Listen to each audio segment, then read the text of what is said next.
মাঠে প্রবেশ করেছে ওখানে আরো একজন কুশলী খেলোয়াড় এই একাডেমি সেই হীরা বিদ্যমান আসছে একেবারে খাঁটি হীরা কিন্তু শেষ পর্যন্ত বলের দখল নষ্ট করেছে আক্রমণে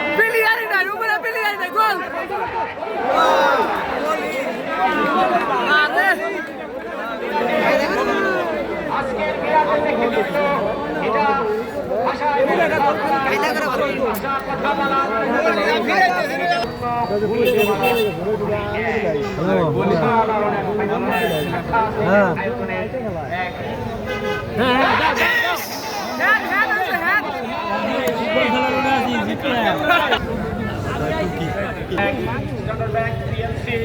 এছাড়া আরো যে সমস্ত আপত্তিত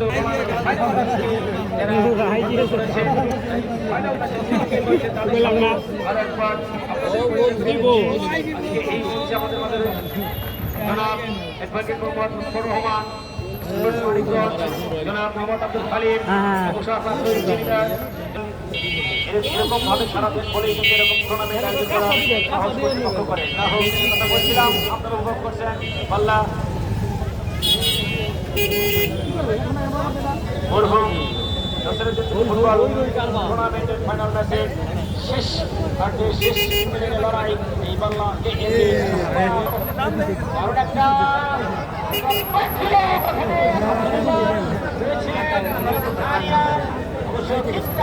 একেবারে সুযোগ দেওয়া হয়নি।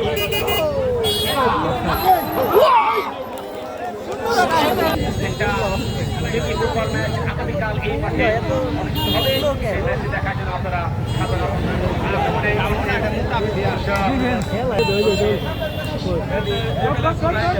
আপ্রাণ চেষ্টা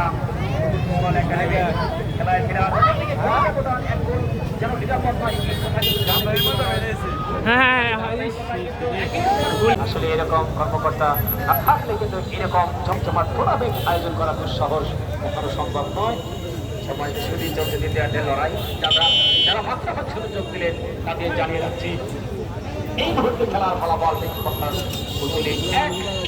ফুটবল একাডেমি খেলা 0-8 বলে এগিয়ে শক্তিশালী বিন্দু মানুষ যারা একেবারে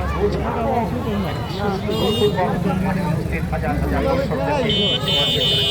অন্যদিকে এই হারিয়ে ফিরে পাওয়ার চেষ্টা করছেন। আবার একটা উঠে করে ক্রস ছিল অবশ্য তার আগে কোনরকম জল আক্রমণ করছেন আরিয়া ছুটছেন রায়হানকে কাটানোর চেষ্টা ছিল। রায়হান আস্তে আস্তে শেষ পর্যন্ত আসেনি ফুটবল একাডেমি থেকে চেষ্টা রাফি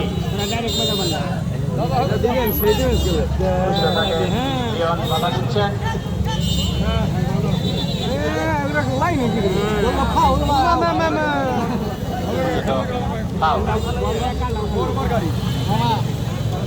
তার উত্তেজনাপূর্ণ এক ফাইনাল ম্যাচ একেবারে উত্তেজনায় থাকা এক ফাইনাল ম্যাচ আপনারা করছেন।